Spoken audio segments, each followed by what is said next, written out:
Oh, What? what? Oh, shit? Shit? The fuck are you doing, bruh? What the fuck is up, bro? What up, bruh? Just hanging out. Down the street. The Oh, shit. same old thing we did last week. See, this just already feels better than last week. We were just on our sad boy shit last week. Now we're back. Who could blame us? Yeah, you And can't if you blame wanna, us.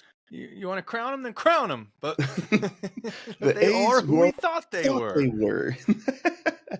Yeah, And no, don't get me wrong. I'm still a sad boy right now from everything that the A's have done, but I'm just just moving on, just not that thinking had to be about done. it. Exactly, had to be done. Now we're just blocking it out. Ended up going an hour and a half. It's just sometimes when you're let's vent. Just one of the classic Coors Light commercials of all time. Let's vent. Somehow beer just always has great marketing tactics. Oh, fantastic. You got the vent and can. Twins. Yeah, and Twins is amazing. And then you had the Vortex bottle by Miller Lite. Yep. And then the mountains turning blue was so revolutionary. They've all been revolutionary. So revolutionary that I had to make a team on NCAA football named after the Silver Bullets. create a program or create a team or create a school. Create a school. They played out of Colorado. The Silver Bullets. The Coors Light Silver Bullets. Because we were ass jerseys, by the way. We were 18 and we liked Coors Light. 30 packs of Coors Light couldn't stand a chance against us. No, they couldn't. But yeah, what the fuck is up, bro? Nothing much, man. It's been a good week since the last time we talked. Yeah, we do apologize for our hour and a half episode. They're not always going to be like that, but we had a lot of stuff to get off the chest.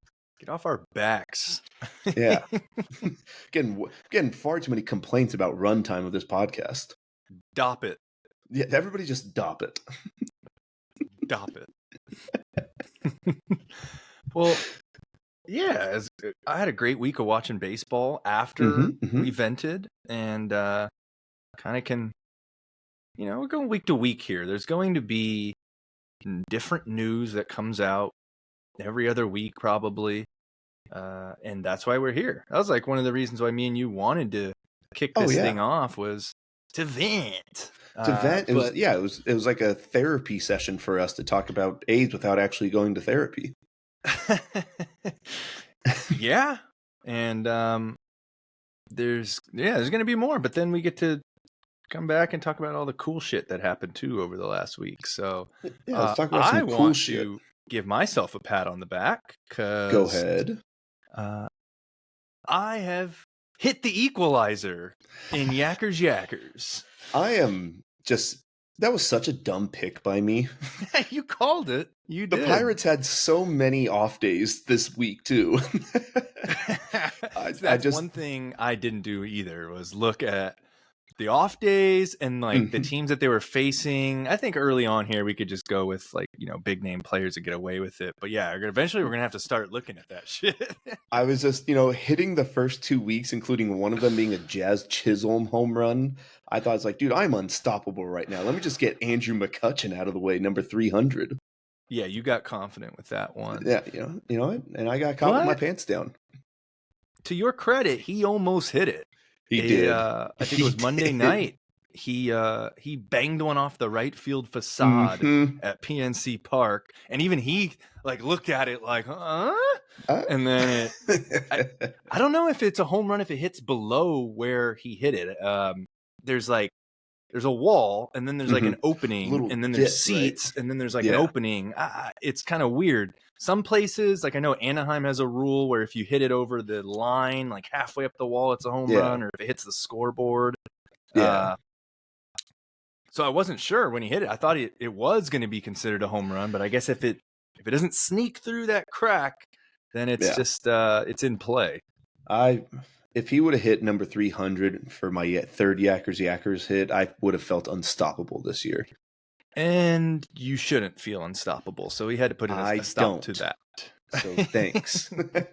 We had to put a stop to that. So it is 2-2. The equalizer. I like it. Yeah. So Shohei, thank you. Shohei Ohtani. Mm-hmm. Couple of wins for Shohei this week. He gets the monkey off his back. He hits his first home run as a Dodger. Yes. Really like to see that. Didn't care for the fan who acted like she either didn't know it was his first home run ball or that they pressured her into giving the ball back to them. Well, yeah, of course they're going to do that. They nowadays more than ever, like, it's hard for the team to get the ball back from the fan. Yes. But as a fan, don't just give it back for a signed bat. Come on. And then you're going to complain about it after? Like, kind of, yeah. Depending how much on was she sitting on if she kept it. I heard it was like $500K. Yeah, I'm not trading in $500K for a signed bat. That's just going to collect dust in the corner of my closet. Depending on who hits it, if it's some kid who hits his first home run, give me a signed bat. I'm cool with that. Shohei's first ever Dodger yacker, dude, you got a bargain. You got to absolutely meaningless home run. Yeah, to me. Depending on the milestone, like Jackson Holiday's first home run. Shout out Jackson Holiday getting the call today. Played his major league debut. Mm-hmm. First RBI. I'm gonna, yeah. If somebody catches his first home run ball, what are you negotiating for? Yeah, it's kind of a dick move. Yeah, exactly. So part of me just wants to, can I just, you don't even have to sign the bat. Can I just get a bat? Here's the ball. Congratulations. It doesn't mean that much.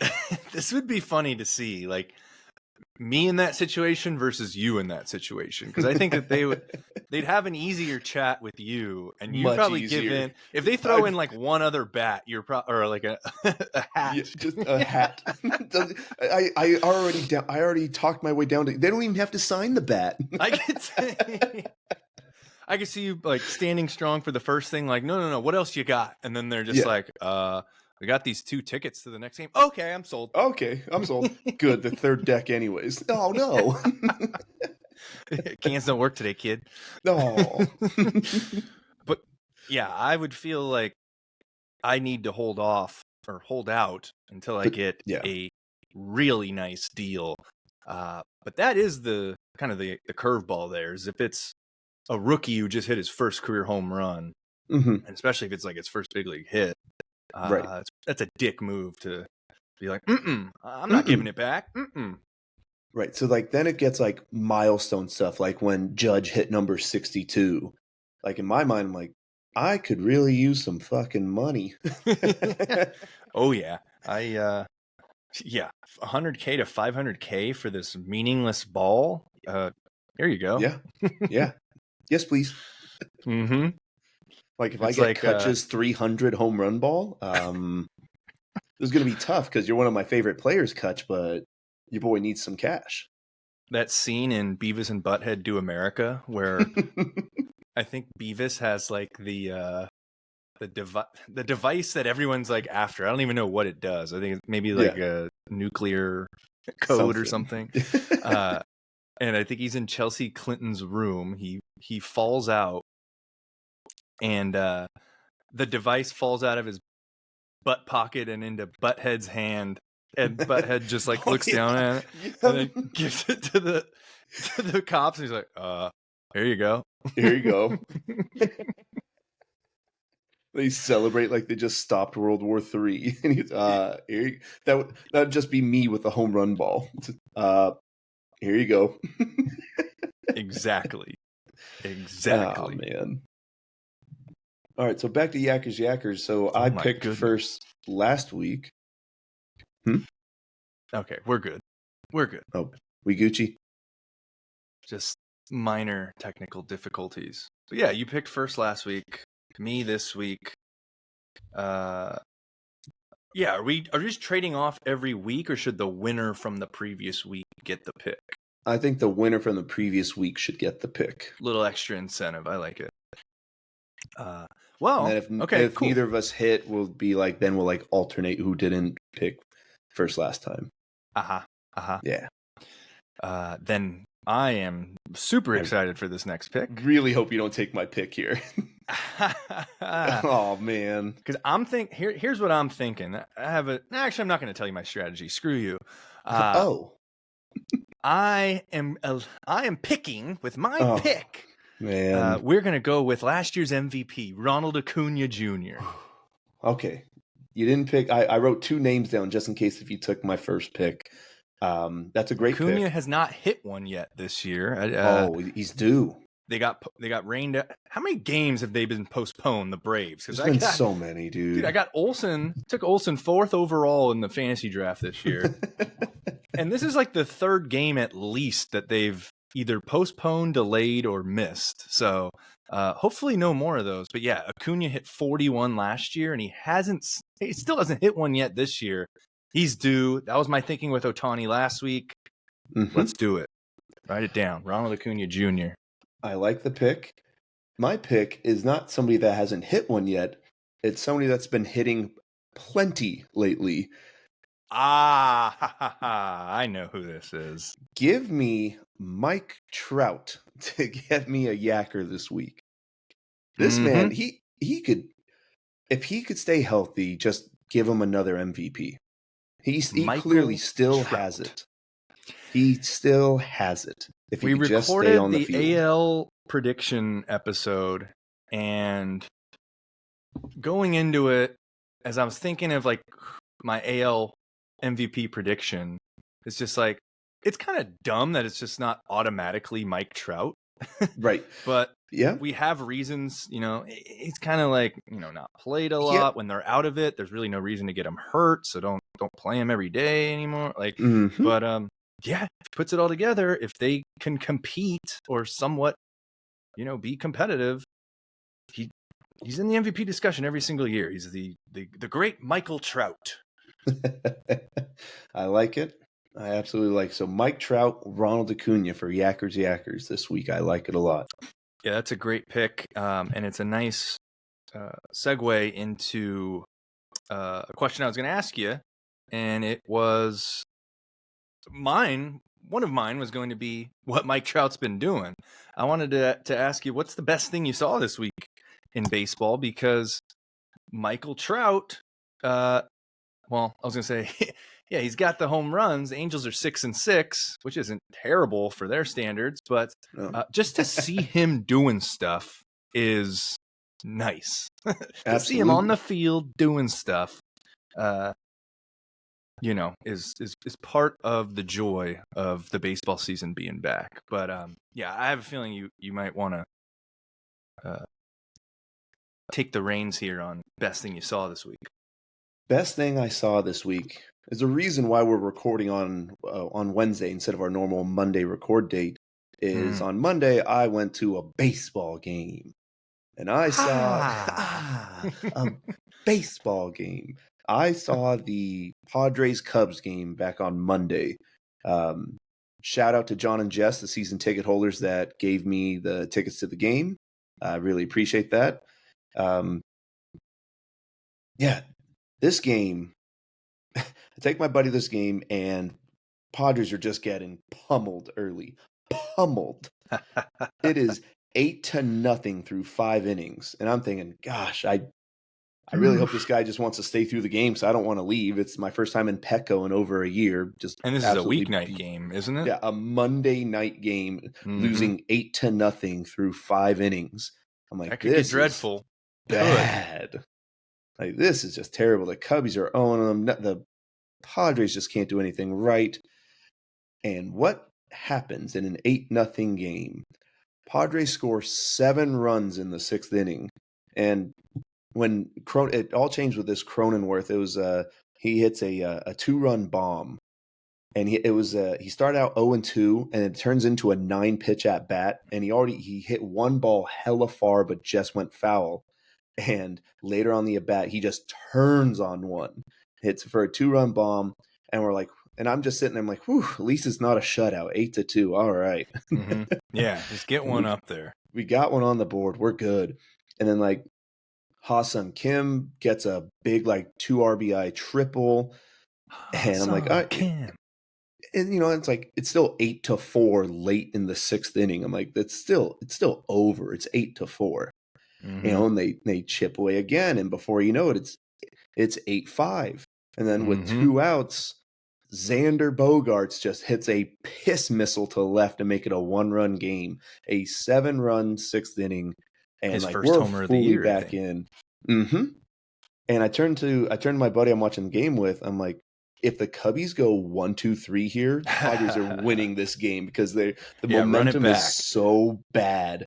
If they go 1-2-3 right here, which they did, it was just terrible. And with 2 outs in the eighth, a future Yackers pick by one of us for sure. Fernando Tatis Jr. just hits this bomb, and you just see, and I start losing my voice because I'm screaming. I'm not even a Mm-hmm. Padres fan, but it was just being around great baseball again. And when Yeah. Tatis hit that home run to take the lead with 2 outs in the eighth, damn, dude, that place erupted. And a lot of fans stayed. Like, hats off to them being down eight runs through 5 innings on a Monday night, and a lot of people stayed.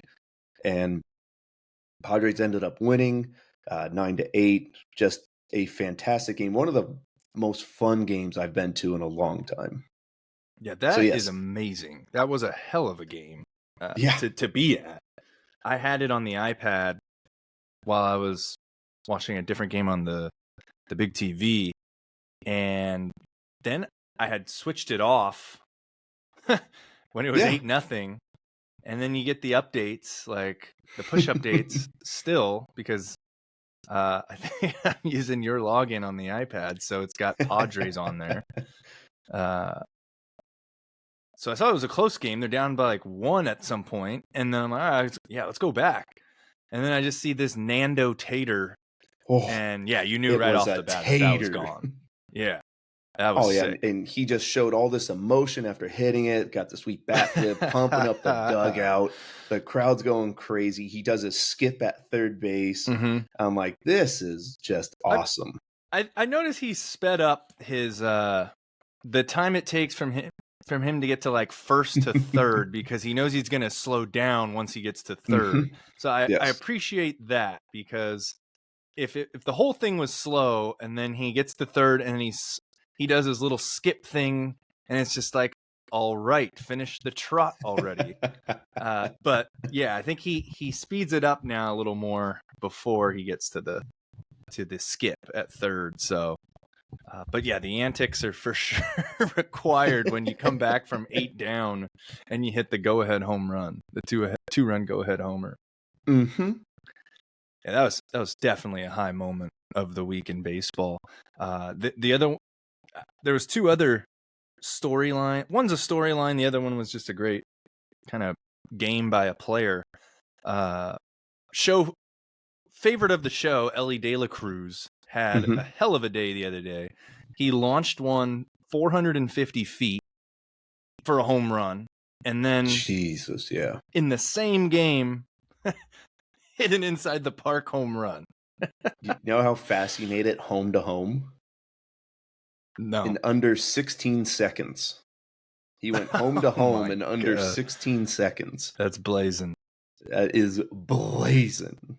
I was so excited for him to get the call last year, and he ended up only hitting like 230 to 250, whatever it was, for the season. But some of his clips and highlights last year were absolutely electric. So really looking to see Ellie. I mean, he'll probably find his way on Yackers by the end of this season. And then the other thing was your Pirates. They took 2 of 3 from the Baltimore Orioles. Yes, they did, with back-to-back walk-offs. If I didn't see the Padres game in person, I would have talked about the Pirates. Yeah. For sure is my favorite moment. Yeah, it's definitely an early storyline how good these Pirates are doing right now. So let's see if they can keep it up. I loved seeing Mitch Keller bounce back after a couple of tough outings to start the year, and he bounced back and threw a solid start the other day. I think he got the quality start win, and That's another member of the Yackers fantasy team right there. If you're keeping track at home, and so is Cronenworth too. So I welcome to the Crow Zone, baby. The Crone Zone. Crone Zone. Yeah, we've got some boys on that squad, but you're killing it in fantasy this year. I think you're second place right now. You've been second place for a while, few days, maybe which was over nice. a week. I got a decent little spot right now, which helped because there's a lot of postponements and like no games on the last 2 days for my players, just not playing, out of the lineup, or rain delays. So I got a nice little spot right now, but I got to keep it up. First time ever playing fantasy baseball like this, so it's been fun. Yeah, we'll see. I haven't played in a while. This is the first time playing this format where it's just kind of, it's categories, but it's all year instead of categories every week. Yeah. So there's no records. So yeah, we'll see.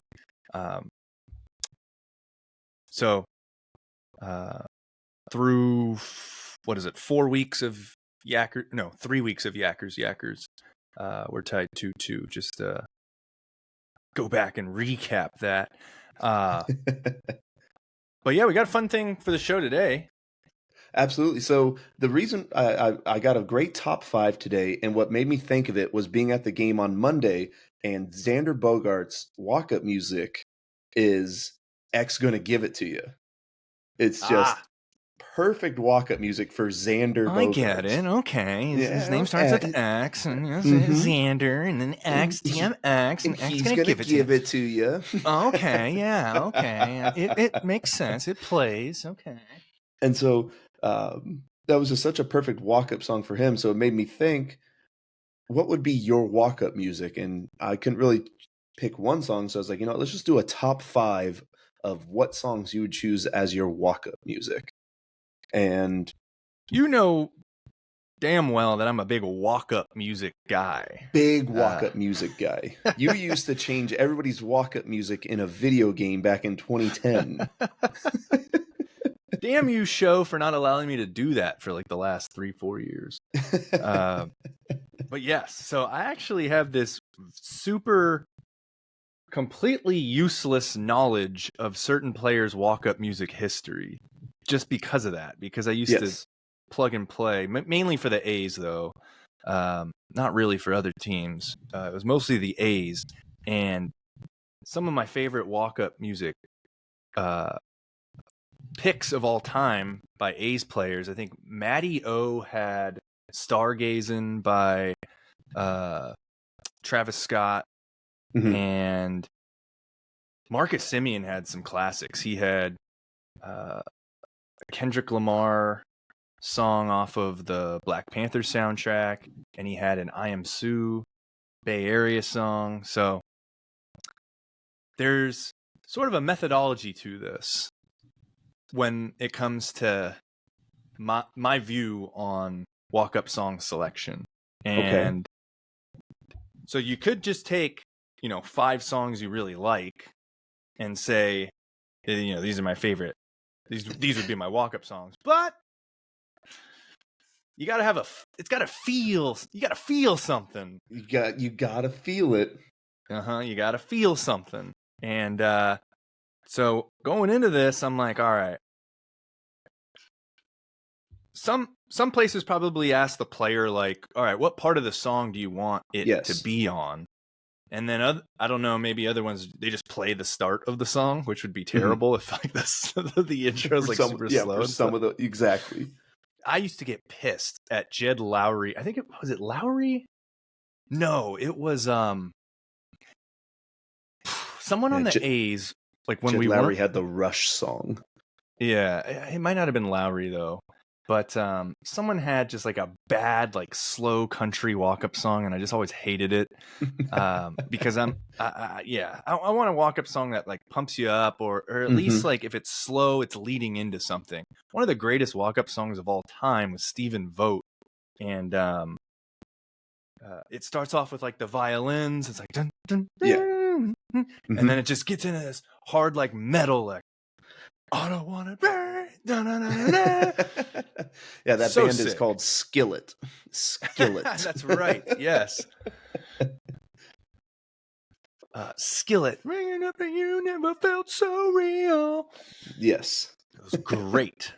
And then you got guys like Josh Reddick, who had like, they went the funny route sometimes with Careless Whisper. That was always a fan favorite. So for me, I didn't go funny, but I didn't go just like any song, like you could pick a snippet in any part of it. I kind of focused on the intros for mine. So, and I didn't really rank them either. So I got 5. I got five of my goodies. Let's hear these goodies. Yeah. I think it would be fun if I was walking up and I had White Trash Party by Eminem. The start of that song is just, it feels so good. So I picture myself walking up to the box, you know, I got to have something that's going to get me feeling good when I step in there in the dirt and dig in, and, you know, I'm ready to rip. So, so that was a feel good one. This one fucking gets me so jacked. This intro, Dumpweed, Blink-182. You had it. It's my number 5. It's my number 5 is Dumpweed. The intro, you really called it, and I didn't think we were going to have any of the same ones. I knew we'd have one because the intro to Dumpweed is so good. It's so good. It's such a great walk-up song. So it's just the guitars and drums just getting it. So yes, and it progresses, and so like imagine stepping up from the dugout to the box, and that thing is just climbing. That's when the breakdown starts. Yeah. Oh man. And the best memory of Dumpweed, and maybe the best concert memory of my life, is me and you in Vegas at the Blink-182 show at the Palms. And so they had a residency. And did they open with Dumpweed, or was it like the second song? It was. I might have been the second. I know they like either opening with Dumpweed or Feeling This, so it might have been the opener. Regardless, it caught us kind of off. I don't know if we were expecting it. Yeah, to hit the way it did, Feeling This. Yeah. or to be the opening song. And we're in the pit too. I mean, this is a pretty intimate show. Like there's only like 250 of us in the pit, and then there's like 3,000 in the seats behind us, or 2,500 in seats. So it was very intimate how close we were to the band. The shit was nuts. Like, not only is it like the first song, they're ripping it, they're killing it. I have my phone out and I'm recording, and then the mosh pit just gets crazy. We're bumping around, and my phone goes flying while it's still recording, hits the ground, and it's recording like from the ground, and people are stepping over it. Yeah, and I got to go down there and swim. I just saw you dive into this thing of people. I'm like, I don't know. Yeah, you were just gone. Dove into there after your phone. I'm like, I don't think Rick's ever getting out of there. Not only does he come out, the phone is only a little cracked on the back, not even on this main screen. Yeah, but the video saved too. It's such a great video. We'll have to share that. But anyways, yes, Dumpweed, my second song off of my 5 there. And then so I also really like when, you know, there's a good majority of Latin songs that just slap at the ballpark. When you got guys coming up, whether they're from like Dominican Republic, Venezuela, Mexico, wherever. Even I think Freddie Freeman like usually goes with Bad Bunny as his walk up. Hell yeah. So it always sounds great on the speakers. So I went with an old Daddy Yankee song. It's a classic, Yo Voy by Daddy Yankee and Zion. And that one is just like a reggaeton classic. You like play that in the club and people will go wild. Hell yeah. That song played during like a pitching change in the WBC in Miami when I think it was during the Puerto Rico and Dominican Republic game. And there was a pitching change, and I just heard it on the broadcast, and then they kept showing fans and they were going nuts. So that's why I have that in there. My number 4 is the Beastie Boys, No Sleep Till Brooklyn. I like that one. I feel like I had to get some Beastie in here. Now, because you could have went with Intergalactic. Intergalactic, Brass Monkey, Sabotage, Fight for Your Right. But No Sleep, I just picture like when a batter's coming up and you got a rally going, the best thing that can happen in terms of walk-up music situation is the opposing team goes out to the mound for a mound visit while your walk-up song is still playing. So you get like an extra minute of walk-up play. So on No Sleep Till Brooklyn, like the intro kills it, and it's just that dun, dun, dun, dun, dun, dun, and then no sleep till. And so I'm getting in the box, I'm getting ready. Oh no, they're coming out they're gonna go chat with the pitcher. Let my shit play for another minute. And then you get to hear the whole first verse and then go back to no sleep till. I just picture the whole stadium rocking their ass off. And then number 5 is just a feel-good one. I had to get some Bay Area flavor in here. Damn it. I thought about going like Too Short, G-Eazy, but no. This song popped in my head from like 02-03 when the Raiders were really fucking good and on their Super Bowl run. And it's like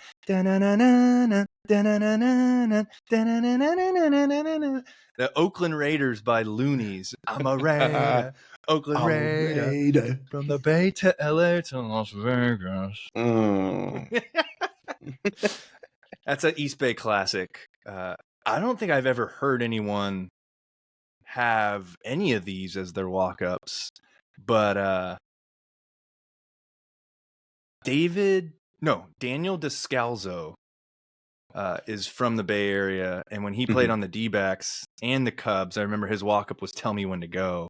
So yeah, it's you're looking at me like I might have just spoiled one of yours or two of yours now. I was like, as soon as you said Bay Area, I'm like, don't fucking do it to me. Don't do it to me. We'll edit that out. Yeah. Didn't say that part, guys. We won't. Didn't say it. We won't. You know what? Then let me just jump right into my top 5. I love that list. Great list. My number 5, I have them ranking 5-1. Dumpweed was my number 5 just because it was that's such a great opener, and my thought process was mostly openers of the songs. And so Dumpweed was my number 5. My number 4 is a song that we've already talked about in a past episode. Give me Party Hard by Andrew WK. Just, I want to get, as soon as like my music hits, I want the crowd to just like erupt. That's whatever that emoji is when it's like the yeah. Damn. Can you imagine like in your seat waiting for the next batter and Party Hard slaps you in the face? Like, holy hell. Let's fucking go. My number 3 is a personal favorite. I get a little weird with this one. But I think it has great marketing potential. Great marketing potential if I'm actually pretty good at the game. Give me the James Bond theme song as my number 3. Wow. Is this the like the original like orchestra band? Oh, the dun dun dun dun dun. Yes. So if I do well, just think of the marketing opportunities with the James Bond walk-up music. Yeah.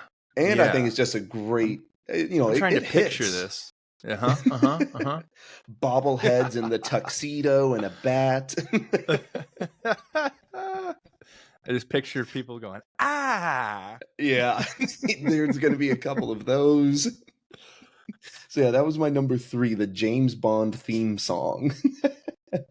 Yeah. I wonder if situations come into play in real life. You know, some players have 2 to 3 walk-up songs. And you can even go to the, like, if you Googled, like, Mets Pete Alonso walk-up song, you would see all the rosters walk-up songs. But some guys have, like, 2 to 3. And I wonder if the situation depends on, like what song the person upstairs decides to hit or play. Mm-hmm. But yeah, where would that James Bond? What situation is that? First inning or is that middle of the It's game? either, I Maybe think to it might be switch it up, break up first the. inning and crunch time at bats. Wow, crunch time at bat. That is. Mhm. Yeah, I didn't see this one coming. That's an interesting one. I would have been shocked if we had that one. Yeah, and I My will be shocked if I see anyone in real life have that. same. My last two are just pure. I can pump up. You're ready to just run through a brick wall songs. Number 2, give me "Let's Go" by Twista and Lil Ooh. Jon. Oh man, with the Aussie sample. With the Aussie sample. I. Donna, Donna, Donna, I. Yes. And then the little like snake rattle. Let's go. Mm-hmm. And that first Damn. "Let's Go" hits, and yeah, if you get a packed stadium singing that, they're gonna lose their damn mind. What was that CD that they used to sell on TV? Stadium anthems, or now that's what I call stadium anthems. Something like that. Yeah. Let's Go had to be on there. Oh, it had to be on there. The clean version, of course. Oh, yes, of course. So yeah, "Let's Go" was my number 2.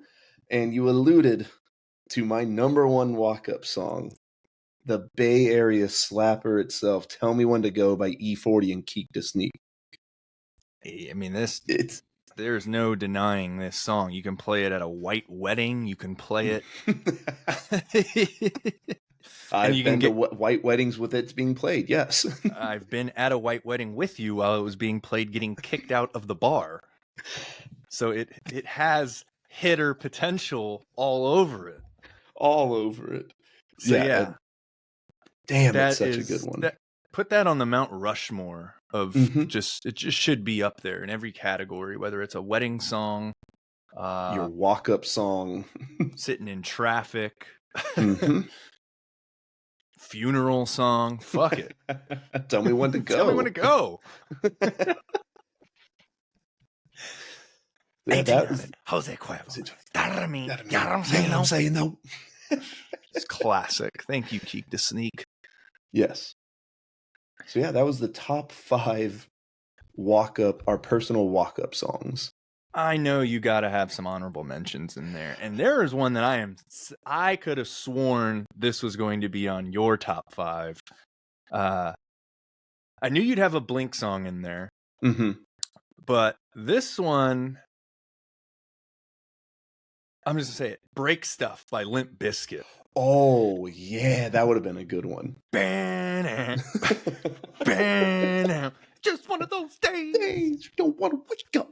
Everybody sucks. Oh, damn. What are some of your honorable mentions? I had one honorable mention. I don't know if you ever heard the song. It's called "Don't Threaten Me with a Good Time" by Panic at the Disco. Just a good. It was on like an NBA 2K game a few years back. Just good songs. Yeah, it's just a good song. Yeah. So yeah, and you could have put like 5 more Blink songs on there for me. Yeah, definitely feeling this. And anything by like produced by Dr. Dre. Any like 50 Cent song produced by Dre. Oh, the intros alone, are so good. And then just stadium anthems like "Hustlin'" by Rick Ross. How boss would that feel walking up? Every day I'm hustling. Every day I'm hustling. And then "New Level" by Future and ASAP. I'm on a new level. Oh, yeah. I'm on a new level. I'm just fulfilling my destiny. Those are just almost too much. Like I remember who the hell was that reliever? He pitched for the A's and then he went to the Padres. Or it might have been the other way around. Not Pomeranz. Not Pomeranz. You would come out of the bullpen. And I remember his walk-up was "Cinderella Man" by Eminem. And fucking love the song and everything. But it's a off ass song. Like that thing playing in an empty Coliseum where there's like, if there's a lot of people, yeah, great. But if there's not that many people and that thing is just blaring at you, and you better hope there's some people talking around you. It's kind of awkward if not. So, yeah, got to remember his name eventually. I'll get back to you on that. I also had Fat Lip by Sum 41 on here because it's That's just a good fucking one. Great intro. Absolutely.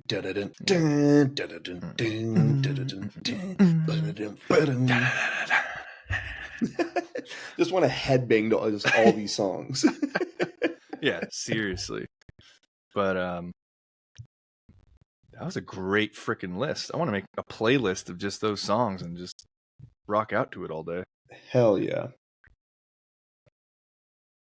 So before we get going, there wasn't much to report on in the last week since the last recording. I did want to play Guess That A's Player with you, Rick. So Rick, hell yeah, dude. I mean, it's about time we get back into it. It's we had to take a little bit of a break, but the last week had to be last week. There was just no ifs, ands, or buts about it. We needed to handle business. Correct. Absolutely correct. So, Rick, I want you to guess that A's player.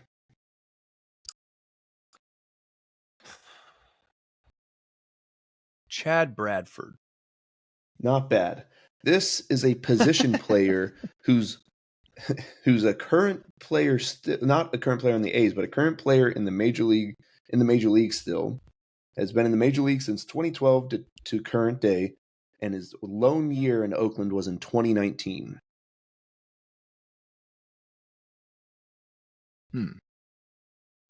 All right, year before the pandemic, and lone year in Oakland was 2019, and he's still in the league right now playing. Still in the league right now.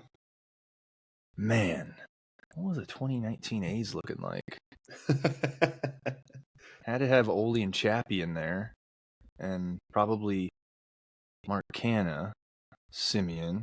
Who else was on that team? Is it a position player or a starting pitcher? It is a position player. Okay. I think it is. What the name is? It's slipping me. I want to say John Jaso, but it's not John Jaso. It's a catcher, though, right? It is not a catcher. I was gonna. Yeah. Okay. This player has played for 4 teams, including the Rangers, the Colorado Rockies, and the Padres.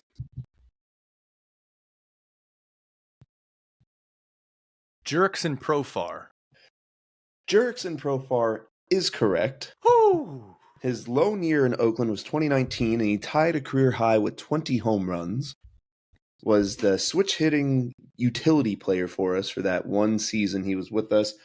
I had another player picked, but once I started talking about the Padres, I remember watching this game, and Jurickson Profar, he's not some superstar player or whatnot, but I think he's a great glue guy, and he's a great clubhouse guy. And I just watched like the replays, and I was just watching them play, and he was just pumping everybody up. He's hyping everybody up. He looks like he just a great guy to have in the dugout with you. And so that's why I wanted to change it up and give a shout out to Jurickson Profar. Hell yeah. Little League World Series legend, by the way, as well. Yes. Little League World Series legend, was a 2-time number 1 prospect in baseball with the Rangers before coming up and then being traded to Oakland. Yeah, I feel like the wait for Profar to come up and do something was a little long, but yes, and maybe not have lived up to outstanding hype, but yeah, that was a good one. I like that a lot. I have remembered who the A's reliever was that I was talking about. It was Emilio Pagan. Oh yeah! Wow, the Cinderella Man himself, Emilio Pagan. Let's the name I was searching for there. Well, that's funny because still on Jurickson Profar, looking at the baseball reference page, in December of 2018, he was traded as part of a 3-team trade by the Rangers to the A's. The Oakland A's sent Eli White an international bonus pool money to the Rangers. The Oakland sent Emilio Pagan to the Tampa Bay Rays, and the Rangers sent Raleigh Lacey of the No way, dude. Yeah, you just brought up Emilio Pagan, and he was part of the 3-team trade for Jurickson Profar. This is fucking crazy, man. They're fucking in our heads, dude. It's the vaccine, man. My God. Do you know? I think I'm feeling something. The next year when we traded Jurickson Profar, do you know what we got in return for him? I think I'm getting him confused with Jorge Mateo for some reason, because I felt like we were out of options with somebody, and then we traded him for some shit trade. We did trade him for some shit trade. It was not Jorge Mateo. We got Profar Austin traded Allen to from the Padres. It was Austin Allen and a player to be named later. That player was Michael Reed. Who? Yeah. Dude, the David Forst era has been terrible. He didn't draft. Did he draft Ole and Chappie? I don't think so. Ole was I think he 2012. became official GM. Like, he had been like assistant to Bean. Right. But as soon as Bean took up the higher position, which, by the way, where the fuck has Billy Bean been? He fucking got out of there just in time. He's still up there, though. He's like special assistant to Fisher. Yeah. Like, so now he just doesn't even have to face anybody publicly. Yeah. Anyways, when Bean moved up to his special advisor role, and Force then became like the actual GM title of the A's. It's been terrible. Drafts, man, have, at least for the first 2 rounds, like year to year, they stink. Fucking dink, dude.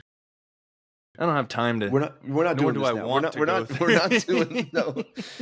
As soon as we're not thinking just take about it. Take my word for it. They dink.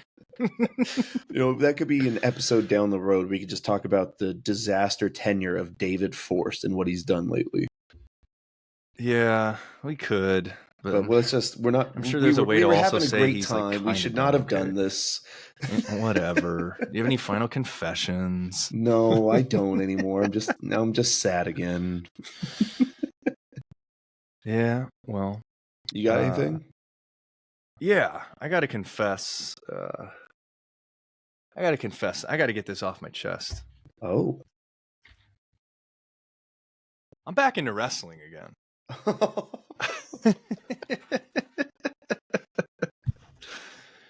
I think there comes a time in every man's life where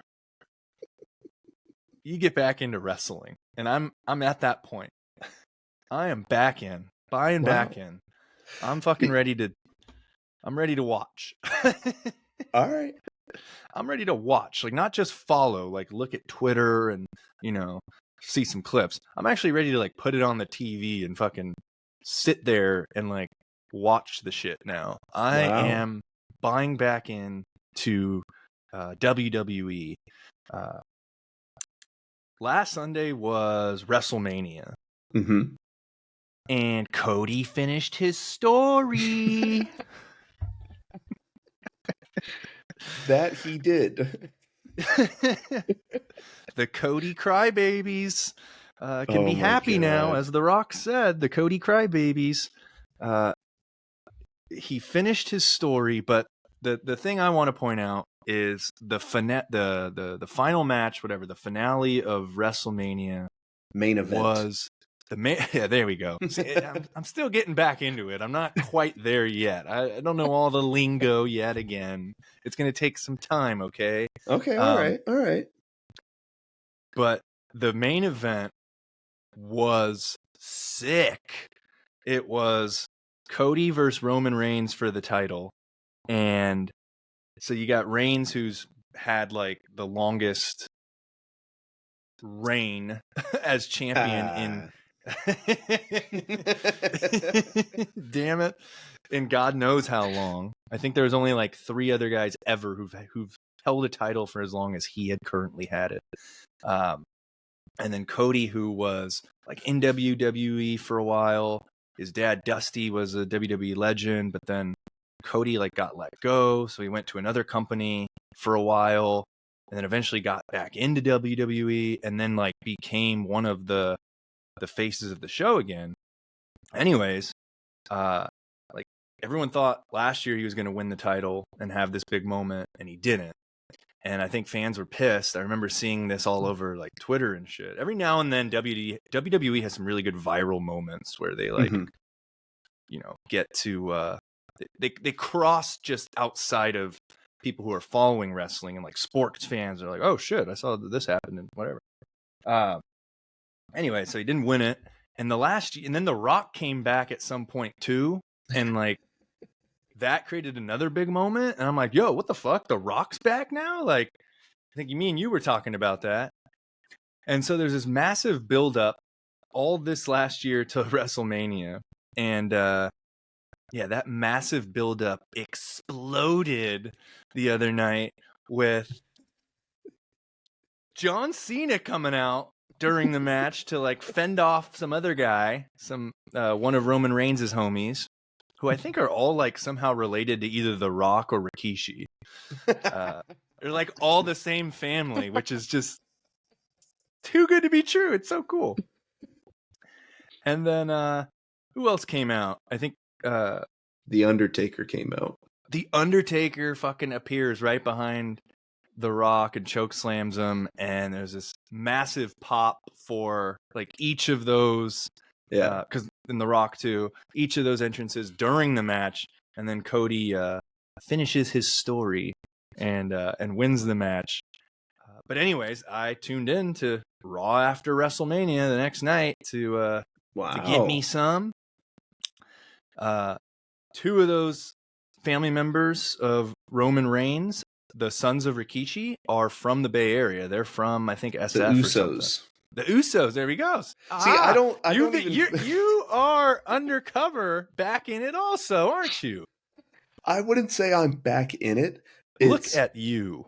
I just retain all of this useless shit just that from scrolling through Twitter, and you click on one old WWE like vintage moment from the 90s, and then your feed just gets flooded with wrestling stuff. I'm like, yeah, fuck it. I'll just check this clip. So I am not as bought back in as you are. I have a confession then. I'm not as bought back in as you are. I won't be watching Raw and SmackDown. But like, I definitely stay up to date with the news just because wrestling was so big for us when we were in elementary school. Like Stone Cold Steve Austin is, I can't even do a top 5 like favorite wrestlers. It's just Stone Cold. And like there's some others, but then everybody else, like there's number 1 and then everybody else. And wrestling was so big for myself and Austin Vieira got in trouble at Del Rey because we were to wear Austin 316 shirts and we couldn't, but we put up a fight. Like our parents put up a fight to allow us, because it was like some mocking some religion, because it was Austin 316 says I just whooped your ass. The religion is Christianity. All right, yeah, whatever. John 3:16 is the well, Austin 3:16 said I just whooped your ass.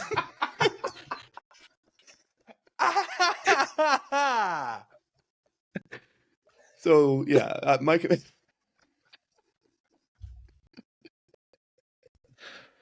Oh fuck!